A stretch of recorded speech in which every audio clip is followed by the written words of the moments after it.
rolling. Welcome, friends and fans and foes. And foes. Even though you're foes, thanks for listening. Indeed. I know you're just trying to essentially harvest stuff in which you can take us down with, but hey, at least you're a number. You're a number for us, and we appreciate it here at the All the Horrible Things podcast, episode 12. Episode 12. Episode 12. Check it out. Proper dozen. Pretty exciting for us. Yeah. Tonight, we will be discussing resurrection horror in lieu of the upcoming holiday. Easter. I feel like I still need to say. Does it go by any other name? Does Easter go by any other name? Is it just Easter? I'm sure. If you're religious, I'm sure it's something. And Easter has a lot of affiliative business too, because you got the Lent that leads up to it. You got the Good Friday. It's really kind of a domineering force in the late winter, early spring. It's a packaged holiday for sure. It is. And of course, like what do you associate the most with Easter? Cadbury eggs. Cadbury eggs are good, yes. I'm a fan of. Although Cadbury now has a new packager, the chocolate is not as good as it used to be, which is a damn shame. It certainly beats Hershey or Mars still. But it used to be Supremo, and they've fallen off a little bit, a little plasticky again. But yes, certainly candy. Candy for me, eggs, number one. Candy and eggs. The egg-laying bunny. Yeah, isn't it funny that the Easter bunny is the star of the show and not Jesus? But this bunny is clearly cold-blooded, right, and not a mammal. Correct. So it's some sort of hybrid if it's able to pop out eggs, or does it harvest eggs? I don't know. And then hollow them out. Weird. It is very strange. What a weird. Yeah. But I certainly, as a kid, definitely affiliated Easter more with the candies and the baskets and the eggs and the chocolates and the floppy ears, more so than the big man behind it all. Zombie Jesus. Zombie Jeebus. That's right. One of the greatest comeback stories of all. As a corpsey, right? What's that? He was stuffed in a cave, right? As a corpsey. He was put into a cave and a boulder there to. And they put the boulder there. Entomb him. And then he comes back, because we're going to talk about the nature of beings upon rebirth, upon their resurrection. Mm-hmm. He comes back strong enough to move a boulder on his own. Oh, man. Is that what happened? He comes back as a superhero. Okay. Essentially. Like psychic abilities at this stage? I think he always had the psychic abilities. Oh, all right. I figured he had the capacity to like read minds. I didn't know. Or kinesis, telekinetic. He's moving the boulder like that, possibly. All right. Yeah, Jeebus can do it all, apparently. Anyways, he comes back, and that's scary as shit for anyone who anybody who witnessed what he had dead after death. Yeah. Been through. And he comes back, and he's like, it's all good, right? I mean, obviously, this is not CCD. This is not church hour here. We're just giving we're missing a lot of the major details here. They're probably getting them confused with some Marvel superheroes. That could be based off of him. Who is the closest in Marvel to Jeebus? Thor? Possibly. At least in terms of looks. Well, yeah. Anyways, so we picked some horror movies that have a central feature being resurrections. Yes. And interestingly, when we were kind of doing the research on this, predominantly it's an 80s thing. It's an 80s horror trope more so than other periods of time. Any idea why that would be? That's a great question. I'm sure it had some sort of revolt to what was going on politically. You know, the idea of what was going on with Reaganomics. Right. Well, Reagan, we're the great shining beacon on the hill thanks to Reagan, right? So the country's being reborn with this new trickle-down theory. Genius. Yes. So I'm assuming it had to do a lot with what was going on politically and how everyone felt alive again, or that the past was coming back to bite them all in the ass. Or they felt that they were also being censored. And from that, they were deciding, to revolt with art. I like that theory better. Yeah, that's pretty good. That one. Yeah.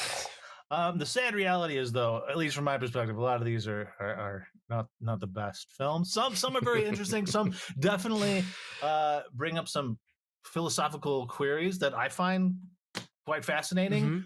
But whether or not they hold up, that's going to be the question we're going to tackle here. And the first two we're going to talk about are from the same director who we love, right? Usually, and he does do his own music as he did in this first one and Halloween, of course. And we're talking about John Carpenter, and in the 1980 film The Fog. Correct. And man, the music is good in this movie. Is it? Yeah. I think he's a genius when it came to the music in Halloween. I remember. Oh, I love the score to this. I love the score to The Fog. Okay.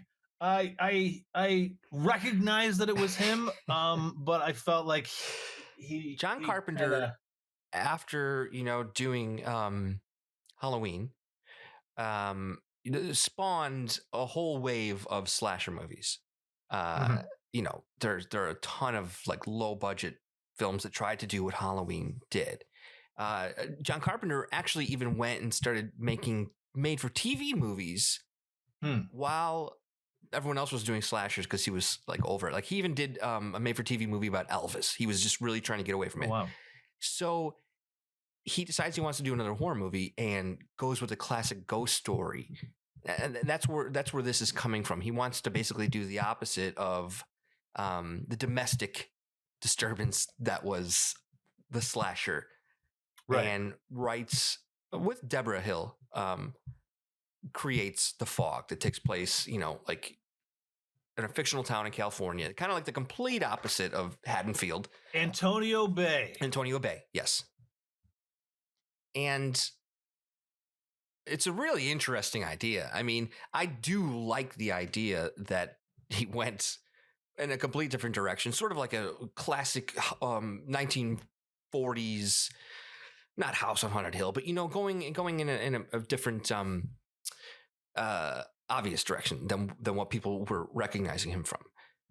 I definitely agree with you there, and I appreciate that he went in a different direction. And I think there are moments that are startling. Mm-hmm. And getting back to his music, I think while he does have some capacity in that realm, I think The Fog proved to me his ability to create settings with life themselves, because Antonio Bay to me was one of the highlights of the film. Sure.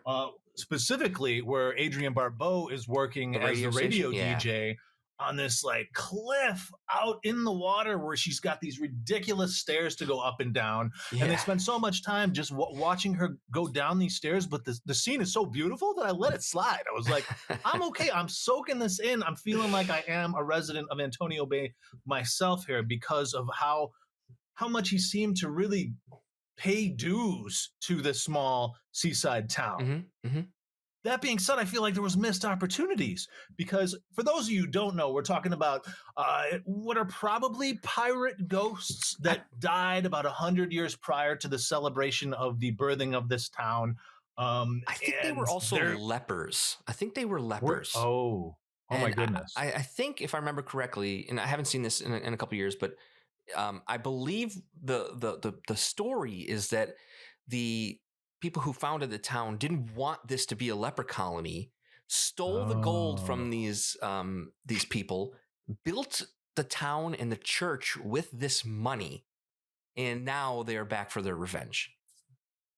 Yes, and they took all that gold and they turned it into a ginormous cross. So yeah. It's they did. All in this huge cross that's hidden in the church somewhere. They want their gold, like the leprechaun. So that's the root of what's going on here. But they have this celebration during this movie where the fog is rolling in, and I'm like, oh my gosh, there's this like great little party outside. Everyone's going to start to get mowed down. And then like, no, nothing happens at the like parade / celebration outdoors in downtown. Very little happens downtown. Yeah. We're brought back to the church instead. I will say I did like some of the deaths on our first victims.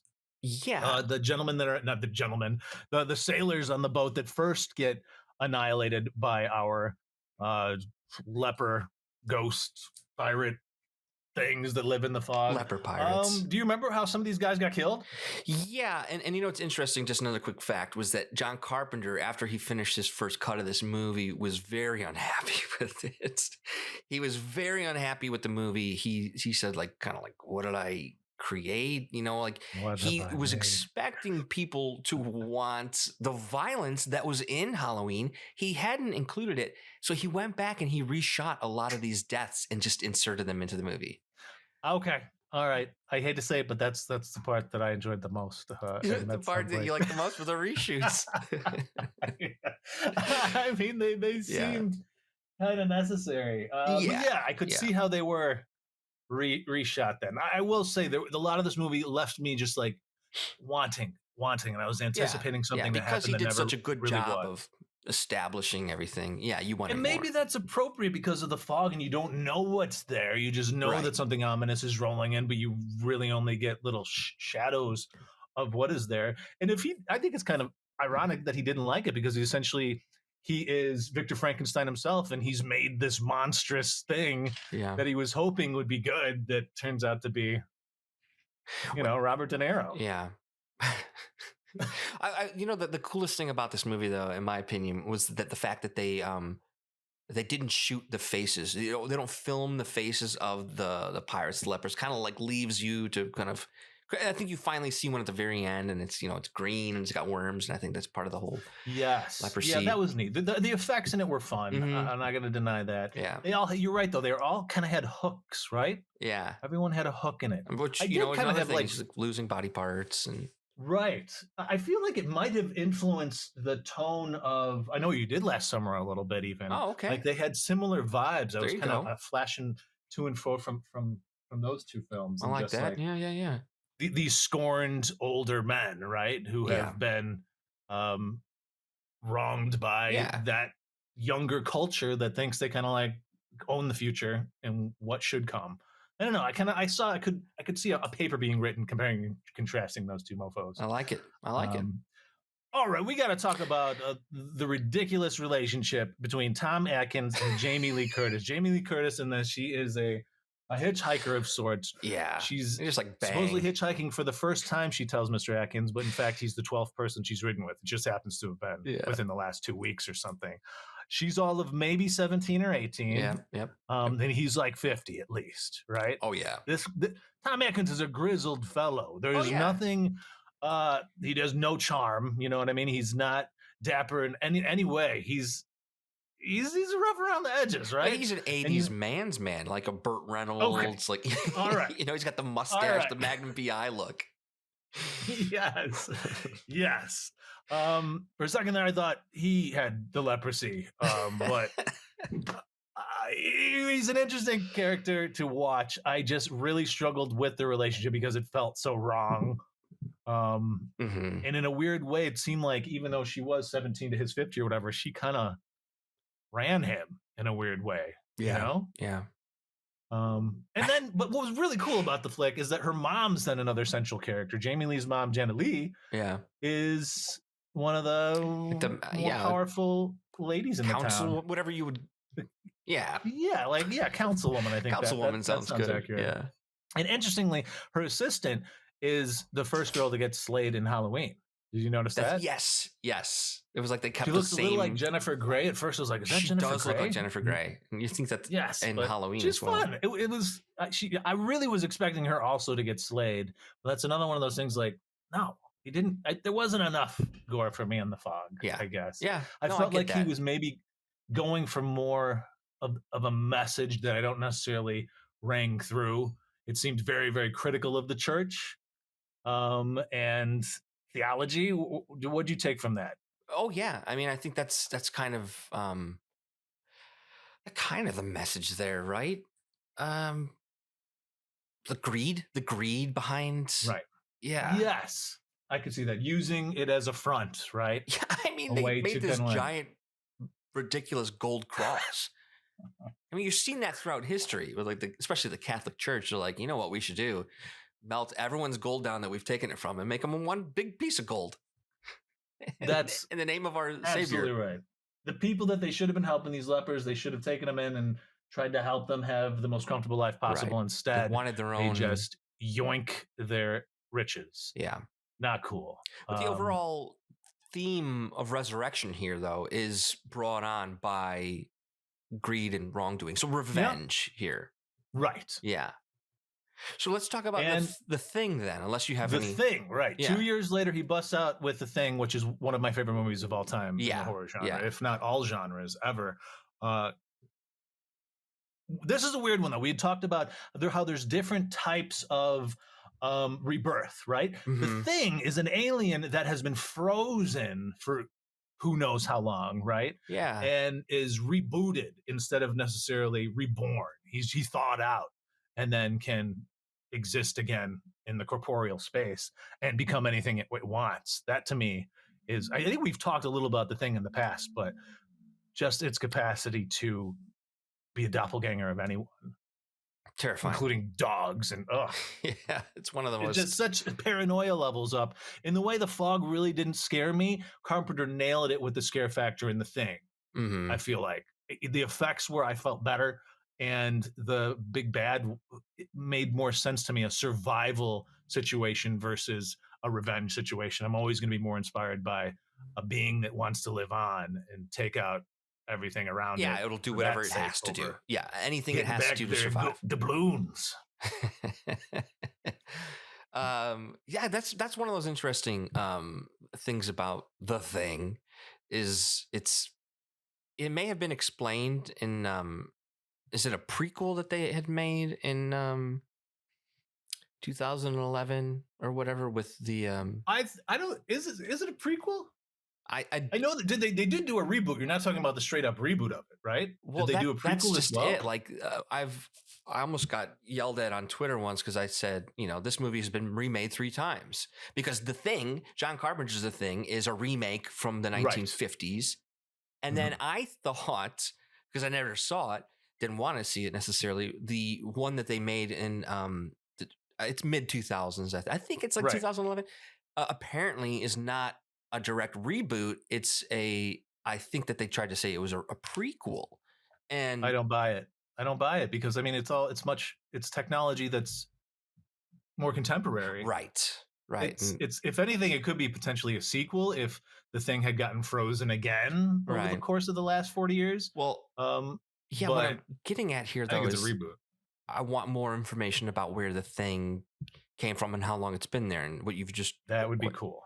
Yes. Well, the thing is, we don't know that The Thing is from anywhere. It could be just an ancient being of Earth. Yeah. We don't know. That's why I love the mystery of The Thing. Yes. And Kurt Russell is his peak performance, if you ask me. McCready, like he's just like the look of him too. It's right up there with his Snake Plissken character. Just did Carpenter do the music on this one? Oh, most definitely. He did. Okay. All right. If not collaborating, if it wasn't just him, it was probably in collaboration with somebody. But yeah, what a cool introduction to a character where you got Kurt Russell drinking scotch, playing a computer game. Yeah. And actually, I didn't really know about his son until, Winter Soldier and the Falcon? Oh, you didn't? And now I've seen subsequent things with Wyatt Russell, including Lodge 49. I don't know if you've caught that show yet. Yeah, I know. Yeah. Really fun show. And he's like a spitting image of his dad. I would love to see him come back because I know there was talk of him being Snake Plissken, and Escape from New York, but I would love to see him be McCready instead because I think that the story and world is so much more appealing. And agreed. He'd nail it. Yeah, there's a little nepotism I might get behind in that case because I think he's decent. I like especially in Lodge 49. If you haven't seen that, it unfortunately got canceled, but it's a great first season of a really unique show. He also did a horror movie called Overlord. Oh, I haven't seen that. Starring Wyatt Russell. It takes place in World War II. It's pretty fun. Oh, wow. Yeah. Huh. But yeah, that's I don't know how much you want to dive into The Thing. I think we've talked about it before. Ultimately, it's just an Alaskan outpost where they come across this entity that they thaw out like idiots, and then it kills them all. Yeah, like a different type of resurrection you described. That's yes, it's that's what we try to do. We try to mix up the types of rebirths that we're dealing with. So otherwise, we would just be talking about a ton of zombie movies, right? Zombie and vampire movies nonstop, right? Because those are both technically you die and you come back, but overdone. We're trying to mix it up a little bit. But yeah, any horror fan's going to already know about The Thing. So I think we should move ahead a couple years, 3 years. Yeah. and talk about Reanimator, which I watched for the first time in my life this week, which is hard to believe because you've seen it. You said it's one of your staples from the 80s. Well, I am a fan. I am a fan of it. I think it's because it's so dramatic. You know, this film, I think, was mostly stage actors acting. Oh, really? On film for the first time. That explains a lot. Yeah, and the director Stuart Gordon, who went on to do From Beyond with a lot of these cast members, and he had come from the theater world, had never directed a film before this movie, and I think he actually started his career in Chicago as well. But he worked with his DP on this movie to really understand like how to make a movie. But I do like that they really didn't hold back on this movie. I don't think this movie has a traditional R rating. I think it's an unrated film because it's so over the top. The gore is great, especially at the end. Yes. Oh my goodness. Yeah. The practical effects are fun. They're so much fun. The effects are really fun. Yeah. They are. That being said, I will say I took it seriously for the first half. Okay. The latter half, it became a comedy. Very campy. Yeah. It was too, I feel like it was consciously trying to make me laugh at times, though, you know? And I don't know if you got that from it, but just him carrying around his own head at the end for so long and essentially, especially when they kind of got into the lewd stuff where he kidnaps the girl that he has a crush on and is having his own severed head do ridiculous things. And the way like all the corpses then pop up at the end, he's like, I have a plan of my own. And then like they knew their cue to just jump up off the morgue tables. I think it's interesting that you say that these are all theater actors because I was like, why are they all being so big? Why is big characters, big performances, and the line deliveries are so much fun though. Like, how about when the cat is not funny but when he's like, oh, why didn't you leave a note? Oh yeah, what was the note supposed to say? Cat dead, details later. Yes, cat dead, details it was hilarious. Later. No, that's the thing is I found it way more of a comedy horror than a horror. Yeah, very dark comedy. Very dark comedy. Yeah. The two older gentlemen in it too that kind of become the one runs the college, right? Yeah, you've got the dean, who's med also school, the dean, who's the father of the main girl in it. Yeah. And then they had scientist or head of the brain science department or whatever, who was even before he was carrying around his own head, ghoulish looking himself. He was a scary looking dude, you know. He was a very ominous figure, and you could tell he had creepy feelings toward the girl, but it wasn't clear. Like, is this just a one-off? And then it became a plot point. I know. And then has the father lobotomized so that he can control the undead dad to then kidnap his own daughter for him to do his sleazy stuff with. Yeah. What's interesting is H.P. Lovecraft is this is a story essence of the story. It's rooted on one of his stories. Correct. The thing is, I feel like there is something in that could have been really powerful that was kind of squandered. Well, I agree. I agree, and I think there's another example we'll talk about later with such a good premise, and just not done right, or the tone isn't right. I don't know if there's been a movie that really got the tone right of bringing people back from the dead. No, I know. As we talked about, we're looking at this list of resurrection movies, and there's none, with the exception maybe of the one we'll talk about next. It's an ultimate classic, amazing movie. And granted, I haven't seen Brain Dead, which we'll talk about after that, but I think it's a hard topic to traverse well. And I think that just roots in our inability to really understand death ourselves. You're dealing with a topic that's not as relatable and not as buy-intoable, I guess. I don't know how to put it other than it's such a hard realm to effectively use for scares, because everyone has such different beliefs about what happens after life that I don't know. You really have to suspend your disbelief to jump into one of these resurrection horrors, with the ability to be scared. Yeah, I feel like. I mean, there's another movie that could have made this list that I completely forgot about until we just started talking about the tone of this genre, and it's a movie called Cemetery Man. I don't know if you've ever heard of it.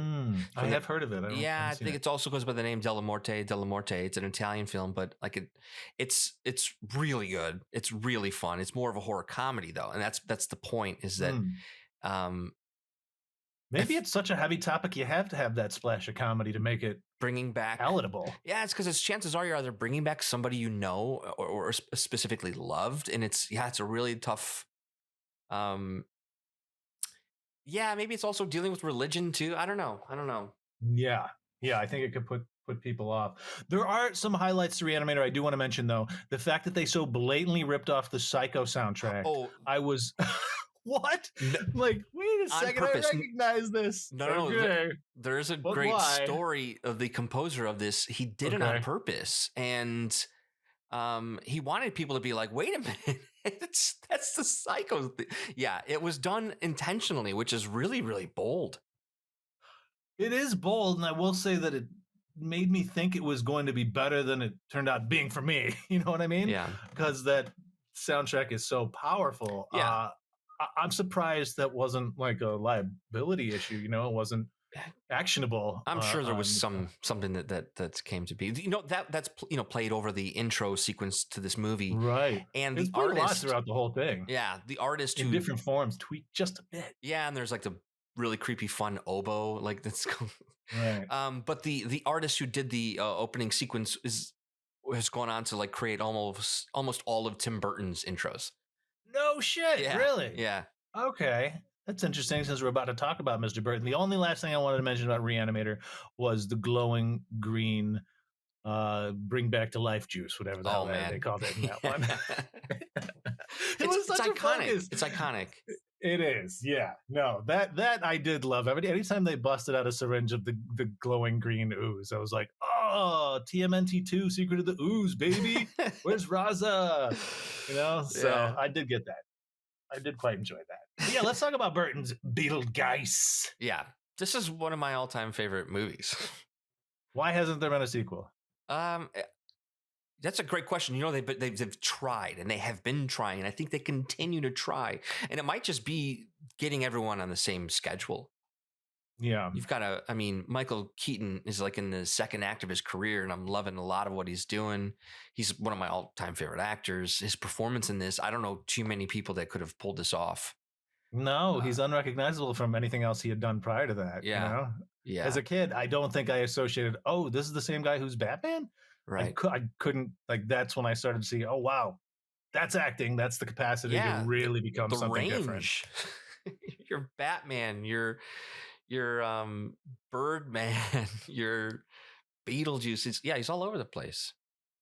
And we were talking about how hard of a topic is. Of course, this does have serious comedy elements in it. Yeah. But I would say this is top 3 of his movies ever made, right? Beetlejuice. Oh, yeah. It is so well done, so well cast. It's pitch perfect, really. Is there any issue you have with it? I mean, I would love to see maybe better sandworms if it was done again. You know, the sandworm sequences are a little goofy. I think that was probably, something that they couldn't avoid just because of the technology at the time. Right. Is this the one is this his second one right after Pee-wee? I think it might have to be. I think it is. I think it kind of has to be. But this movie's all about the afterlife and all about what happens next. And there's a handbook in the movie about such a great prop. Yeah. That's something I'd like to have on my shelf. Everyone should have it like on their coffee table. And just the ability to like create doors with the chalk. It just had such a unique take on what comes next. It wasn't like offensive. Granted, I know in like some Asian cultures, you can't put any movie out there that has any ghostly anything in it that even hints at afterlife stuff. But this does it so well. And that's why I think there is a musical Beetlejuice though, right? Yes, there is. Or it was on Broadway. And I think they had won like some Tonys and yeah. And were you a fan of the cartoon? Yeah. Oh yeah. Oh my God. The cartoon was great. It was so unique itself. Yeah. But what did you think about how they portrayed what comes next? It was probably caused a lot of stir because it's very, I mean, this waiting room that they created, which is just so much fun. And the office, it seems like it leans more towards there being an actual hell than an actual heaven, you know. Like, I would love to go back and read some of the reviews from the Times. I don't know if like, I bet movie critics loved it, but I bet there was a lot of families who were like, you're not seeing that movie, right? What was Beetlejuice? He's dead, right? Yeah, he's definitely dead, but he chose his own route. You know, he sort of like didn't follow the rules. He's almost like a freelancer instead of, you know, like he didn't actually ever sit in the waiting room. That's why at the end, when he's in the waiting room, it's like he's going to be processed for the first time because he decided, because he skirted the system and tried to exploit those that were new to death. Yeah. Okay. It's so genius. It is. His look, as over the top as it is, it's still a Halloween costume every year. You know, it's my pitch would not be a sequel, but a prequel when Beetlejuice was man. I love that. Before he died, you lead into his death because you know he had to have been a character in life, right? And probably was horrible, and that could definitely be turned into something. Anyways, yeah, I think that's fun. Now, hit me with Brain Dead, because this is one that I can't believe I haven't seen. 1990, 2 years later. So as noted, everything we've talked about so far has all been 80s resurrection films. Yeah, Brain Dead is... And now we have our first 1990. Yeah, also referred to as Dead Alive in Australia. I think when it hits here, they changed the name to Brain Dead. It is really, really fun, over the top. I mean, this movie has like broken records for the amount of like gallons of fake blood they've used. About a guy who, gosh, I haven't seen it in so long because it's not as easily accessible like to get. I remember I rented this years ago and I was lucky that it was available because I think every time I checked, someone had rented the VHS and hadn't returned it. Wow. But this movie is about like a creature that I don't know. I remember it biting somebody and it creates this like zombie effect. From this guy who's living with his mother. It's kind of like your classic story about, you know, mother doesn't approve of the guy in his life and he's, you know, single, but then just everything goes wrong. Like his mom gets bit by this weird monkey rat thing, which again, Peter Jackson. So it's, you know, over the top puppetry, like, it is just so much fun. I mean, there's a scene where our main character has a lawnmower and like uses the blade to like start killing a lot of these zombies. Oh, that sounds fun. It's very fun. And I wish I had seen it recently. I would watch this movie once a year if I could. Holy cow. Yeah, the only other movie I can think of that involves lawnmower deaths is Sinister, maybe? During one of the sequences in Sinister with the lawnmower going over the families' heads that are kind of popped out. Yeah. You know what? That also happens in Scream Queen season 1 as well. But can't go wrong with lawnmower deaths. So it's a must-see is what you're saying. I can't believe I haven't seen it as a Peter Jackson movie. I'm a little ashamed. It's a must-see. Absolutely. And so when they get bit by this rat monkey thing, they do die, or? Yes. Okay. And then they're brought back, but they're affected. They're coming back in a zombie mode, or? It's dog alert. Sorry, I'm trying to find out some more information about like what is it's Stuart's bitten by, it literally says rat monkey. Oh wow. And it's Wellington, it's New Zealand, so I apologize. I accidentally said Australia. That's gonna piss some people off. Yep. Those Kiwis don't like it when you do that. No, they don't. Australians. And I don't blame them. It's like, I imagine we'd get upset if someone started saying we were Canadian. Even though they're wonderful people whom I love. I got bigger fish to worry about than that. Bigger rat fish. Oh man, yeah, it is just so much fun. I think we should get our hands on it and do an episode just about it because it's that good. I think we could for sure. Yeah. Let's jump ahead 4 years. I definitely saw this back in the day. I think probably parents weren't happy that I saw it. And I haven't seen it since I've had more of an adult brain, and that's 1994's The Crow. Oh man, yeah, I was obsessed with this. Have you seen it recent? Oh, really? And it does qualify as horror? It does. I would say so. Yeah, I think it's one of those movies that just sort of like walks that line, but horror fans love The Crow. And they just announced like this week they're finally revamping it. Have you heard about this? Really? Bill Skarsgård, you know, Pennywise will be playing the new Crow. Okay. All right. We got a couple that was murdered, right? Yes. And then he comes back how? I think it's one of those, you know, like you've got somebody gives him that second chance for revenge. So this is where in the afterlife. So okay. Because he is kind of like a Jesus sort of figure, more than maybe a lot of the ones that we're dealing with here. No, the way like he looks and the way that he looks, but he's, you know, killing for a specific reason, and it's not just for violence. It's he's a musician. It kind of feels like this movie may have been inspired from grunge, like the birth of grunge rock in America as well. Yeah, I remember trying to figure out like who he spoke to, but he rises from the dead. He rises from the dead to come back and, you know, get vengeance. Okay. Is it rewatchable? I mean, do you think this is something that I think it's will hold up? Yeah. Today. Okay. I would say because I do love the director. The director, he directed one of my favorite films of all time, Dark City. Oh yeah. So just for that alone, I think it might be worth going and have a second look to see his sensibilities, how they kind of translated years later to Dark City, which is a phenomenal flick. And the performances. Say that again. How were the performances? I know there's a lot of hubbub about our lead here, Brandon Lee. I remember at the time people didn't think he could do it, but there's also, I think you'd never hear anyone say anything bad again because of what happened on set, you know? Right. Okay. But like Ernie Hudson's in this. He's great in this. He's I believe he's a cop. And I do remember that. Yeah. I remember the performances being great. Okay.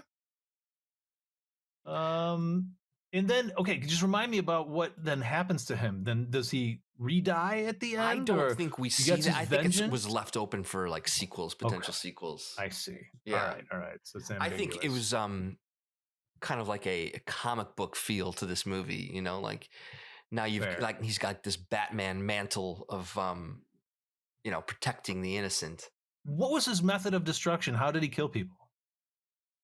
That's a great question, because I think they were relying on Brandon Lee's, you know, martial arts and just violence, like, you know. Okay. All right. Hand to hand violence. Part. Yeah. Taking advantage of that which is around him. All right. I'll definitely redabble in that one. You know what, though, is interesting. Sorry, go ahead. It's when you read the plot, it's on October 30th, Devil's Night in Detroit. Yeah. Oh, that's interesting. He comes back This is when Detroit's really starting to crumble. And this is like right when Detroit is no longer like a hubbub of car production too, and you have kind of the associations that lingered for a couple decades with Detroit being a troublesome place, right? Yeah. So that's an interesting. I didn't realize that was the setting of it. That does actually add an extra horror element to it. Huh. It does, because they were the couple, they were going to get married the next day. That's what it was. So they're on Hell's Night. She's raped and murdered, and he comes back a whole year later to dish out vengeance. And there's no clue as to what he's been up to during that dead year, right? Because that's the part that I'm fascinated by, and we'll talk about it more in the Lazarus Effect. Yeah. What happens during that dead period and how that affects your coming back and your motivations upon coming back. Right. But let's brighten it up a bit here with 1996's The Frighteners. Now, which is another Peter Jackson. Not only is it Peter Jackson, but we have our main character or actor from Reanimator as a major character in this as well. Wait a minute. I think I just blew your mind. What are we talking about? You did just blow my mind. Which one is he? He's the creepy Jeffrey Combs. Yes. Oh my gosh, the super overacting Germany sort of. Yep. Oh my God, that is mind-boggling to me.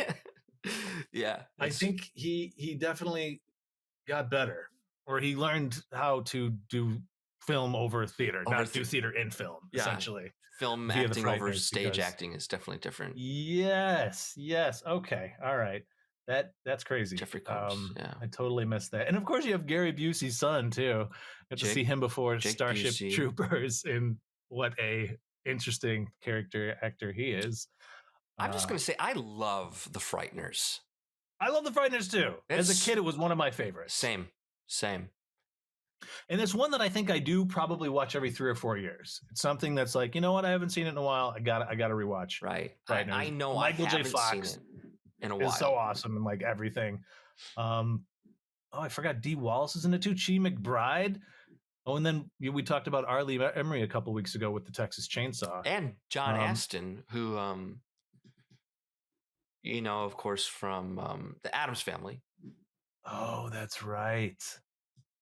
Oh my goodness. It's a great cast. Yeah. Great premise. It is a great cast. It's a great premise too. You have a con man here who's using his ability to, essentially, it's like the Huckster Sixth Sense situation, as if Haley Joel took his powers and tried to make money off of him down the line.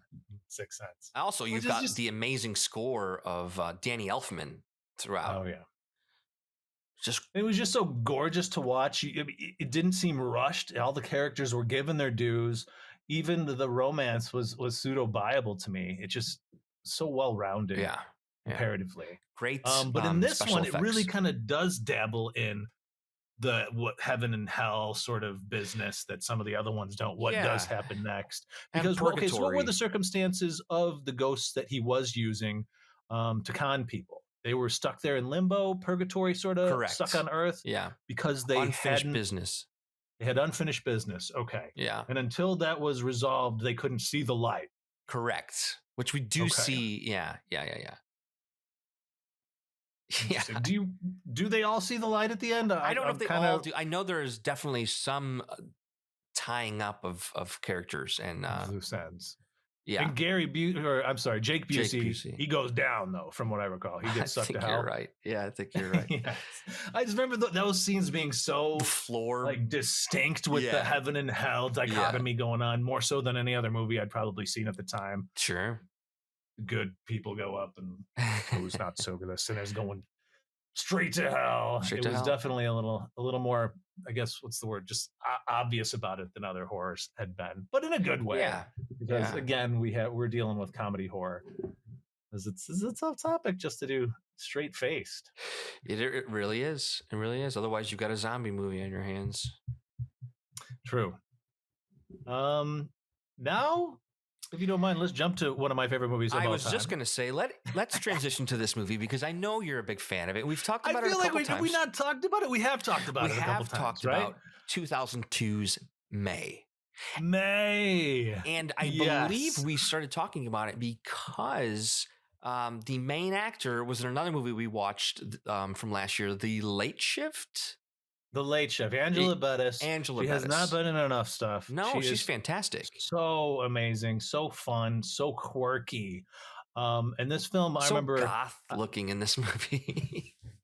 It's very goth looking. Yeah, like a Daria. I wish I'd seen it in the theater. This is one that I've seen so many times at this point. And one I wish I'd seen in the theater, but I remember being down in Champaign-Urbana, going to college and seeing it at a Hollywood Video and be like, that is an interesting cover. Yeah. And then flipping it over and just seeing, oh shit, it has Jeremy Sisto, who was in another movie I really loved at the time. Was it Suicide Kings? Yes. So Suicide Kings is what led me to willingness to watch something I had known nothing about other than his being in it. And then, of course, we have another awesome side character in it, played by Anna Faris. I was just going to say, she's great. Almost steals the movie, which is impossible when you got Angela Bettis as the lead because she's such a gem herself. Yeah. But Anna Faris is kind of doing something we haven't seen her do before. I feel like she's definitely a little ditzy in it and goofy, but there's also like a compassion and an empathy for May that grounds it in a way we haven't. I don't know. I feel like it's such a well-rounded cast.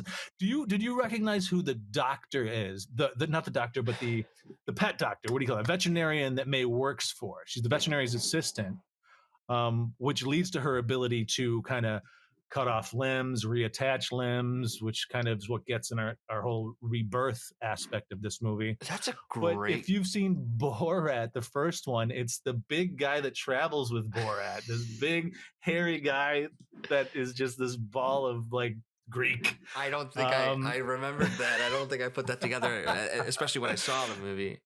Because like a big thing is like they're trying to understand what this Greek doctor is saying about like I need the scalpel. Oh, he wants the scalpel. I was like, it's so much fun. Everyone in it is hilarious, and even Jeremy Sisto is great in it too. And he's a horror lover himself. His character is making horror movies within a horror movie. That doesn't almost feel like a horror movie for so long, right? Until it really does, and she starts slaying people and essentially harvesting the part of their body that she likes the most. Because it's rooted in her loving Jeremy Sisto's hands. Right. She's very like asexual person kind of, but then she's finally kind of getting out of her shell when she gets her stigmatized eye fixed, right? So she no longer has googly eyes, a little bit of confidence. He kind of gives her a little bit back. They have fun moments, but then she's too much. She's too much for him, right? Mm-hmm. And this is a guy that he's already a little much himself. So for her to be too much for him, it then scares him to the point that he's got to ditch her, and she ain't having none of that. So she finds herself some hands, and then she finds herself some Anna Faris legs. Yeah, she's got those good gams. Yeah. And then some guy on the bench, she's waiting for a bus or something, and she notices what nice arms he has, so she takes his arms. But the point of why this is on the list is that this is really at its heart a Frankenstein story, right? Which we unlike Doctor. Go ahead. Yeah. I was going to say, which we could have started this whole conversation off by saying, that is maybe one of the first movies about resurrection, or but I felt we didn't need to because we would be talking about May. Right. But interesting, what really differentiates May from Victor Frankenstein is Victor Frankenstein is really initially doing it for science's sake. Right. Yes, he does eventually then bring back his wife, a la what we see in Reanimator at the end when his girlfriend dies and he sticks the green ooze in her in the last. And another movie we're going to talk about. And another movie we're going to talk about. But May and the rebirth in this has more to do with loneliness and the fact that she has this parasocial relationship with this doll that her mother gave her, and her mother is so horrible to her. So ultimately this doll is a closer kinship to her and gives her more emotional support than her own family does. Right. But it's in this glass box, which is just, there's all sorts of metaphors going on in May and how her best friend is untouchable too. So then when she does end up piecemealing her own zombie together at the end, and it does suggest that it does come alive at the end, it's more by the power of her will and her just lack of connection with people. Sure. It's really kind of sad and sweet. Human touch. And even though she's murderous May, I kind of rooting for her to have made her friend, no matter how it happened. If you can't tell, I love this movie. Yeah, I think it's starting to show a little bit. But it's a very very good movie, and it's definitely worth a rewatch. I know I plan to do that this year. I think I'm going to put that on my list of things I'm going to watch before Halloween because I haven't seen it in so long. I kept an eye on that director, Lucky McKee. Yeah. I haven't really seen anything that I really love beyond that. I think he was in a Masters of Horror maybe at one point, but that sounds right. Yeah, I don't know. It's like maybe he flew too close to the sun. Yeah. And with May, what do you do then?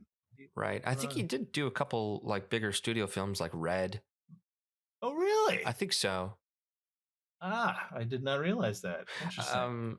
Let's talk about now that we've mentioned Dr. Frankenstein. Yes. And we've talked about Reanimator.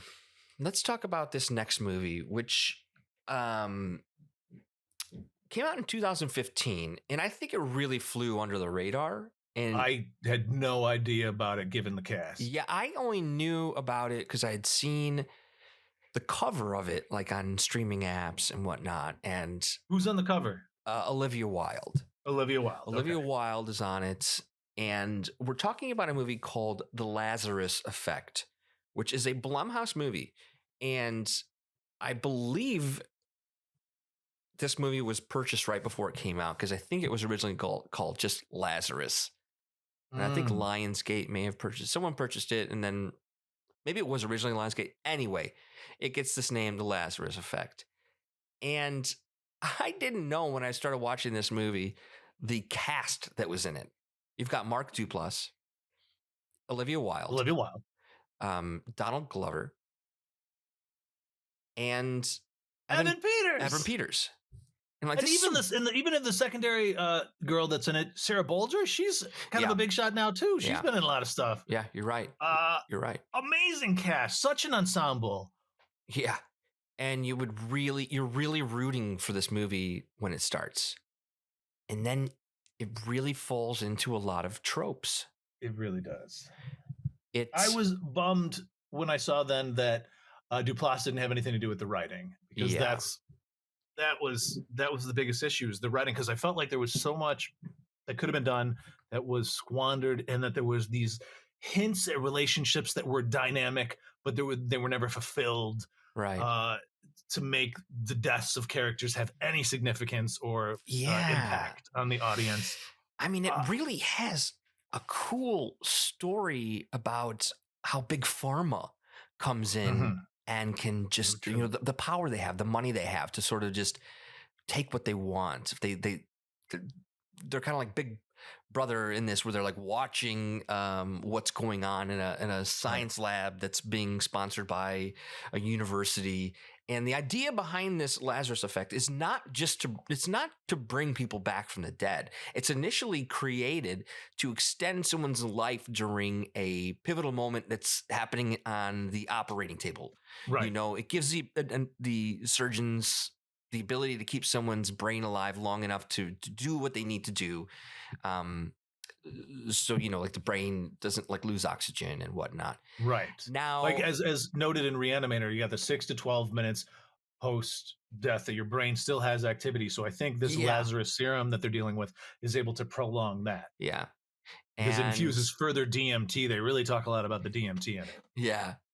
Now, one of the first tropes was them testing on an animal. In Reanimator, you've got a cat, and you've got a dog. They even referenced a Cujo. They say Cujo in it, which they're foreshadowing the dog's going to have some weird thing going on. There was too many things that were laid out and then delivered that there was very poor payoff. Yeah, the execution was the problem. I did like one moment with the dog, though.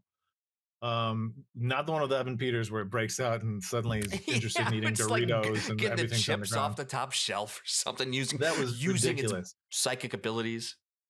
But when they bring it home and Olivia Wilde is asleep, and the dog is just on the bed above her, just hovering over her, just looking at her, that's maybe the best shot in the whole movie. That's the most effectively scary scene in the whole flick. I think you're right. That got me. That one did get me. The idea of a wild animal that's unpredictable while you're vulnerable sleeping, that'll get you every time, I feel like. Absolutely. It kind of feels like Pet Sematary as well, Right. It's got a lot of other it itself as a movie is a Frankenstein's monster of other horror movies. It is. And just the way it moves is so stodgy. They bring her back to life right after she gets electrocuted because she's wearing a necklace or a ring or something while touching the metal. Anyways, she's electrocuted on the ground. They bring her back, and it goes from like one scene where he's like, oh no, she's gonna be fine, we can fix her, to then she's able to hear everything that they're saying and thinking, and suddenly her husband Mark Duplass is like, there's something really wrong with her. Yep. He does such a 180 on like having hope to there was no natural progression of what the characters were thinking and feeling. There's a moment right before he brings her back where the documentarian is like, whoa, you sure this is a good idea? Like, what if it doesn't work? He's like, it will work. And they're like, okay, all right. Do it. Just do it then. And do this with you or without you. All right, yeah, well. Let's compare it to another movie that you had brought up that I remember seeing as a kid and not really fully understanding it or liking it as a kid. And that is the Kiefer Sutherland movie, Flatliners. Oh yeah. I loved the first one. The second, the latter one that they did, the reboot sucked. The first one was so great. That's another instance of such an amazing cast. And one of the biggest issues that could have held Flatliners back is, like Lazarus Effects, most of it predominantly takes place in a lab, right? Yeah. When you're so confined, it really kind of like takes away the cinematic quality. And I think it really hurt Lazarus Effect being stuck in that basement for the majority of the movie. The craziest part about Lazarus Effect is it has the ability to leave there because we've got Olivia Wilde's dream, but the dream is a hallway. Right. So that to me is just like, okay, this is another budgetary thing. Like if you want a third location, it's a hallway. You can get a hallway. But what you're right. If Flatliners is able to break away into these like beautiful, like heavenly sequences. Yeah. Because they, if you're not familiar with Flatliners, is a group of doctors who are kind of playing with death, toying with killing their buddies and then bringing them back before it's too late, sort of thing. So they can experience a little bit of the afterlife. Well, when Olivia Wilde dies in this one, she's gone for about an hour before they juice her up with the Lazarus serum. But according to her, she's been gone years and years and years, which is a great premise. I love the whole Inception. Time moves differently depending on... She's been in a living hell. You know, she has been experiencing a single moment over and over again.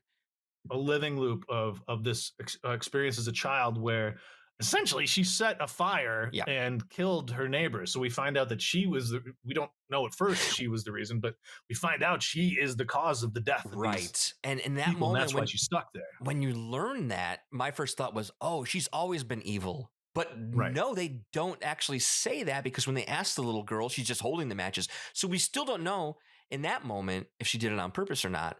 But that's true. When she comes back as the firefighter in that final scene, you're, I think, then supposed to believe that she has always been evil. And it was just contrived. Such cool powers that she has, though, to suck you into her own dreams and then to create essentially like an X-Men sort of like fake illusory experience where then she is playing multiple actors herself and making it seem like something's happening that's not. And like the Reanimator, it literally ends like identical to the Reanimator, with her bringing back her husband that she killed and juicing him up with the Lazarus serum in like the exact same sequence.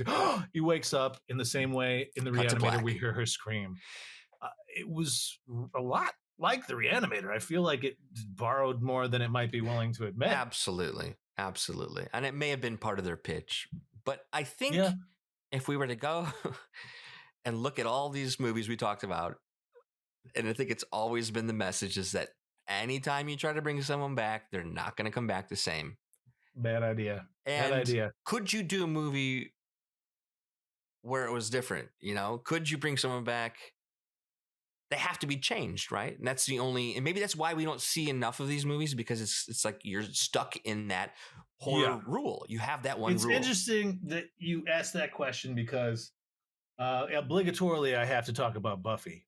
Because Buffy dies at the end of season 5. Buffy dies, sacrifices herself, and then her witch friend Willow brings her back at the top of season 6 with their buddies, and she's changed, but she's not a zombie. It's like the Thing sort of thing. She was on pause, but she was in heaven. She experienced. It's the opposite of what happens to Olivia Wilde, and then Olivia Wilde has been tormented. She comes back as this demon sort of creature. Buffy comes back and has depression because life sucks compared to heaven. It was a much more interesting take on being sucked away from something that was glorious. She earned her spot in heaven, and because her friends were so selfish and wanted her back, now she's stuck living the toils of everyday existence. That's a really fun premise. Is if you had a character who was pissed off that they were brought back, and that's the reason, and the reason that they want to go back there, or their reason of killing people is to give them that same positive experience. Now that's interesting. Now that's an interesting story. Because if you give a character the idea of murder, but their sole purpose is like, no, trust me, it's better. I've been there. You can't blame them. That's true. Then it comes into like cult territory, Heaven's Gate. No, we're going to a better place. Sort of thing. I swear. Leave all this. The earth is just. I mean, that goes back to the whole religious thing of that. Heaven is better than earth. But the point is that Buffy had a whole season to tackle this impossible topic. Gotcha. Yeah. And I don't know. You can't do it in a movie. I don't think you can do it effectively in a movie. Well, we hit that hour mark. It's tough. And I think we did. We did learn a valuable lesson here today, and it's to never bring your friends back from the dead. And just stay alive, isn't that what we always say at the end of these things? Oh yeah, stay alive. Don't die to begin with. Just stay alive. Oh right, the message you've been telling us every week. Stay alive. Stay alive, everyone. Thanks for listening. Yeah, hell yeah.